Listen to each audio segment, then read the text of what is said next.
তোমাকে ভালোবাসি বলে, তোমাকে সম্মান করি বলে, যে তুমি যেমনই হও তুমি আমার স্বামী। তুমি যদি আমার গায়ে হাত তোলো, আমি উল্টে তোমার পায়ে পড়ি, কোনো ভুল না করে বারবার তোমার কাছে মাথা নত করে ছোট হই। কেন জানো?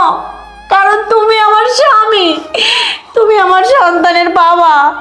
আমার পরিবার আমাকে এই শিক্ষা দেয়নি যে স্বামীকে অবহেলা কর। আর তারপরেও তুমি দিনের পর দিন আমার সাথে খারাপ ব্যবহার করো, তুমি আমার গায়ে পর্যন্ত হাত তোলো। আরে তোমার আমাকে পছন্দ না সেটা তুমি বলে দিতে আমাকে, আমি তোমাকে ডিভোর্স দিয়ে দিতাম, আমার বাবার বাড়িতে চলে যেতাম। কিন্তু আমি কেন যাই না জানো?